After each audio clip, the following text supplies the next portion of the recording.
Welcome back to the CoolFigurez channel. I'm your host, Jesse the Bat Madrigal, aka the Buff Collector. The information on this channel is for adult collectors and not children. And welcome to episode 9 of my in-depth behind-the-scenes toy photography video series here on the CoolFigurez channel. If you do enjoy this video, please remember to give it a like, share, comment, and subscribe. Yes, guys, episode 9. And once again, we are with Marty and Doc. However, with a bit of a crossover thrown in as well. That being a Batman crossover. No, Batman does not make an appearance in this image. However, his cave and his car sure do. So the premise behind this picture right here, guys, is essentially, well, you know how Doc Brown made a time machine out of a DeLorean? Well, in this universe, he made a Batmobile time machine. So a time machine out of a Batmobile. And yeah, that's essentially what the thought process behind this photo was. Him basically showing Marty and Marty being like, what the fuck, Doc? You know, like, what did you do? And so, yeah, and just throwing in a fun mix of the McFarlane Toys Batcave along with the Hot Wheels RC, the Batman Batmobile. As you can see, it is huge. Once I pull out and stuff, you'll see an actual idea of how big it actually is and stuff. And so I actually have a few more ideas for this setup and everything, so that will be coming in the next few weeks. However, this week we're here on this one, and yeah, this one was definitely a fun one. To be honest, guys, this was actually an idea I've had for a long time. However, I have been waiting for this Doc in particular because it looks like he's, you know, working on a nuclear powered vehicle, obviously. And so what better Doc to use than the new NECA Toys 1985 Ultimate Doc Brown. So yeah, with that being said, let me grab the camera, pull out so we can start from the top and move on in. Alright guys, so here we are at the top of everything. Once again, 2 key lights to really light up the area.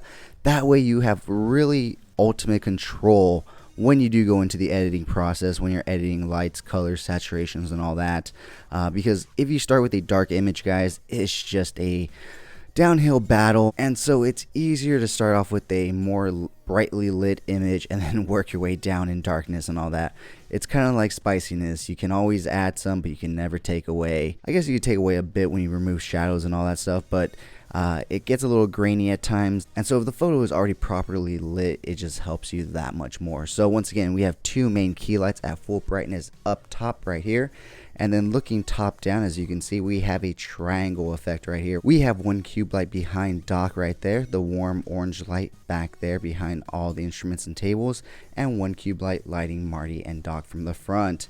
No, there is no blue cool light in this image. I didn't think it would work too well, and the image actually came out looking really well without it. So let's go ahead and zoom on in. Like I said, this is the McFarlane Toys Retro 66 Batcave playset. I did manage to get my hands on one more because I do want to transform this one into a darker version for more you know, modern Batman photos and whatnot.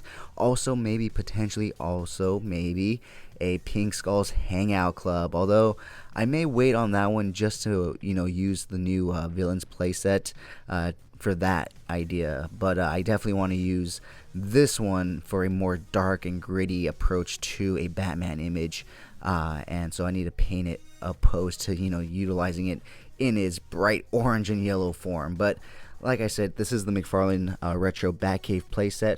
We do have some of the accessories that we have gone from other NECA Doc Brown figures, such as that blueprint. Those 2 on top are from this 1985 Ultimate Doc Brown, the clipboard, and the remote control. The table is a Diamond Select table from the Muppets, I believe. It's just kind of in the background, even though it's actually really fucking short compared to the figures, but in the background you can't really tell. So I do have the figures on some DC Multiverse bases because I have a shit ton of those just lying around, and so I tend to use those quite often for my toy photography images when I do need them, and I am able to hide them like I am behind the car in this image.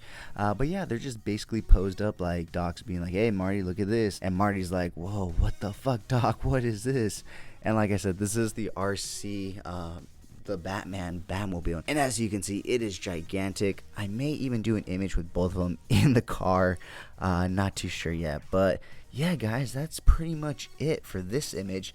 This one was a lot of fun. I've been wanting to do this crossover for a long time, and now that I have the Batcave playset, the RC Batmobile, and Doc and Marty and especially docking his 1985 outfit, radiation suit. I had to do it, and it was a lot of fun. And like I said, I do have a few other ideas for photos in this setting right here, so stay tuned for those in the coming weeks.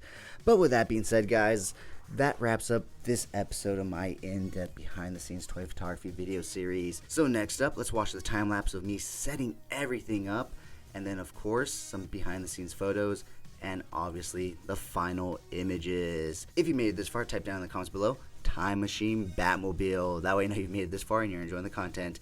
If you did enjoy this video, please remember to give it a like, share, comment, and subscribe. I've been your host, Jesse the Bat Madrigal, aka the Buff Collector, and as always, have a great fucking day.